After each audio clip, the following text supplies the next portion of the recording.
hide of a rhinoceros, and the soul of a butterfly. Here he is, director Frank Stamm.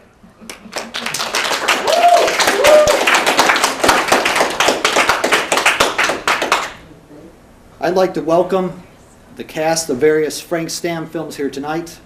For those guests of cast members in attendance wondering what you're here for, my name is Frank Stamm, and I'm sort of a what-if that might interest you if you've ever thought for a moment that you might like to make a film. In 2008, with no experience making films and no film school background, I decided I wanted to become a motion picture director. And not just any motion picture director, Western New York's best. And the challenge myself was that I wanted to become this world-class director within 10 YouTube videos. Tonight I'll be showing you some previously released work, also be debuting some new work. The fifth of my 10 films. Cypress Springs was 35 minutes long, longer than the first 4 videos together. It has a lot of mistakes in it, but it was the one that really made a filmmaker out of me. It's not hard to keep a viewer's attention for 10 minutes, but pretty difficult to keep it for over 20 minutes. You really have to think about story and flow at that point. Cypress included all the actors from my other films, Del Rivers from all my prior films, Craig Watkins from Aaron Gobralis, and James Greco from Cotton No More, as well as additional actors. It's my uncle. Hey, big guy. Hey, I'm on this call right now. I really gotta take this. Good seeing you, though. Oh, jeez. That's fine. I just wanted to finish what I was telling you the other day. This will only take a second. I undressed the other night, you know, and I saw that I had a sock in the underarm of my sweatshirt the whole day, inside my sweatshirt. Hang on one second. Okay, how'd the sock get in your sweatshirt? It just wound up in there in the wash, and I didn't know it. Like one of those socks that's always missing after you do your wash. I guess that's where they all go. It's cool, man. No, it's not just that. This is the funny part. I was thinking, is the sock dirty or not?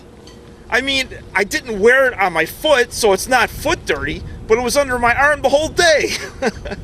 So do I get to wear it on my foot now? Or does it need to be washed? It's not foot dirty, but is it underarm dirty?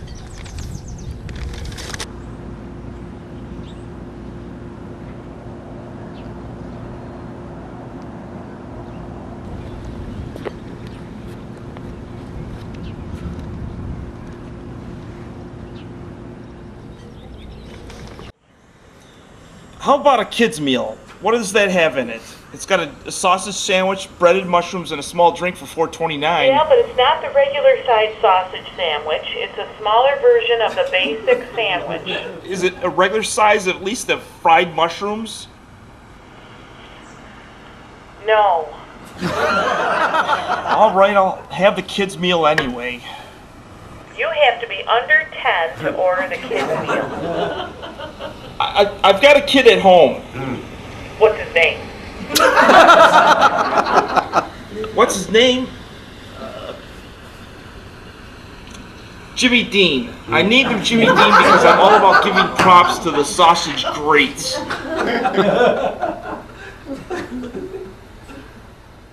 It would be the last film I'd make with a home video camera. I couldn't see editing something for months when the quality of the video image was lacking to begin with. Cypress is a mess, with unwanted wind and traffic noise in parts. I didn't have a mic with a windscreen at the time, and crooked images due to a very basic tripod without a level. I outlined this one with a Vice Admiral scripting. The script involves a middle-aged man who longs for life as it was in the early 1960s, or as he imagines it was. In his present-day life, nothing seems to be going his way. His friends don't have time for him, drive-through speaker voices argue with him.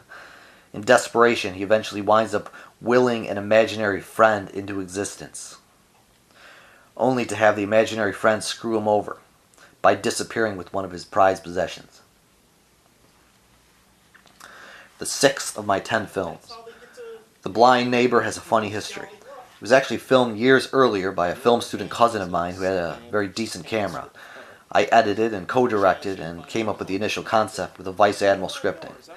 In terms of image quality, it was the best thing I'd released, but in terms of script, it was written in the Cotton No More era, more or less, so the characters are fairly cartoonish. I got around to editing it following Cypress, so it was released after Cypress. It debuted on July 25th, 2011 at Rochester's Little Theater's Emerging Filmmakers series. There's also a version of this film online that includes audio of an audience reacting to it in Sodoc, New York, in my first film retrospective.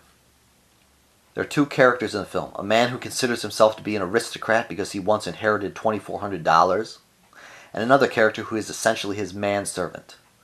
They await a visit from a new neighbor, a blind woman who is going around introducing herself. They hope she will feel their faces to see what they look like. See if you'd like to touch my face, see what I look like. Oh, well, no thank you. I don't do that with everybody that I meet, just people who I've spoken to frequently. We've talked. Come on, touch my face. I do well with women. Okay.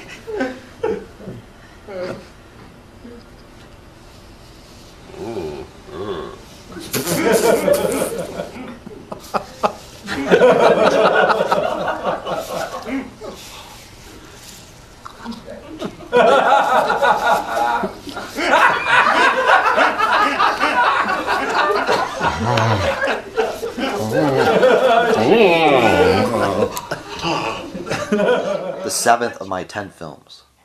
Sandwich. When The Blind Neighbor played at a local movie theater, one of the audience members said he'd like to see a sequel. That's all the encouragement I need, apparently. I was walking in a forested area called Corbett's Glen and had an idea about being pursued by a wild animal in that setting. I then thought about placing the two characters from The Blind Neighbor in that situation. The film was shot very quickly. The first day we tried to film, we were rained out basically, so we tried once more on another day, when the rain seemed about to pour any second. We rushed through our takes as quickly as possible. The film isn't what you call a step beyond The Blind Neighbor, but is a pretty respectable sequel. WLGZ DJ Chuck McCoy's comic delivery helps both films immensely. In this film, the aristocrat and his manservant are hiking and are pursued by a wild animal. The manservant suggests that the animal probably smells the aristocrat's sandwich, and that they should probably discard the sandwich so that the animal will stop its pursuit. The aristocrat refuses to drop the sandwich, but suggests that the manservant should stay behind and distract the animal, while the aristocrat hightails it back to the car. While beginning work on my 7th video, Sandwich, I traded up for a good prosumer camera, which I used to shoot in 16:9 mode, so films made with this camera are immediately recognizable as different from the previous films for their letterbox look. Camera footage is generally good quality. Film Sandwich was hindered, however, by the fact that it was shot in approximately 30 minutes in an effort to beat an oncoming rainstorm. The angles the actors were shot from don't quite line up, and the sound of the film is somewhat overloaded, as I was now using a new and very sensitive shotgun mic as opposed to the clip-on mic I'd been using. I also shot around this time Video 8, the Norm Karsh profile, which again features somewhat overloaded sound as well as some image resolution problems. When I held my first film retrospective in early 2012, it was in part to show these films where I grew through various technical issues.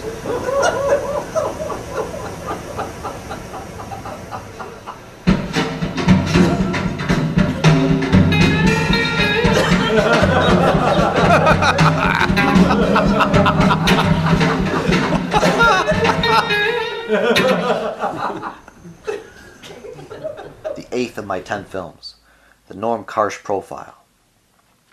Norm Karsh profile is a miracle film, and that any reasonable person wouldn't have finished it. During the editing of this film, computers broke down, editing programs also stopped working, computers were purchased and returned, new programs were installed, tried, uninstalled, new edits were built from the ground up. There are many technical issues, and more. In the end, the film is a little bit of madness that has opened the floodgates to my working bluer material into future films.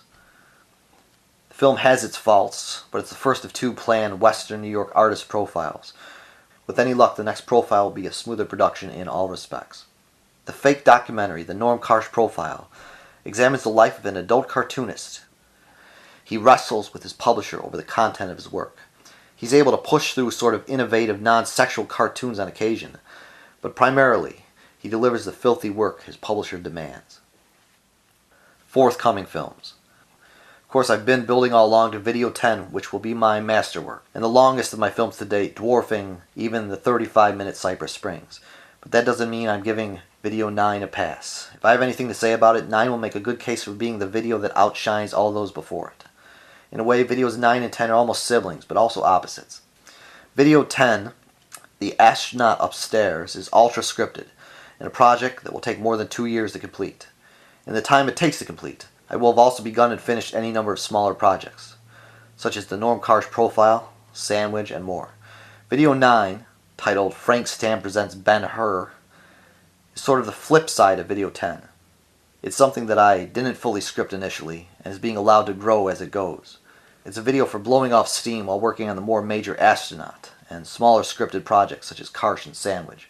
I've also worked on some non-fiction projects and other video experiments over the years that I've been working on the films described above. They include videos of interviews and presentations, as well as music videos for the band Fudge Club.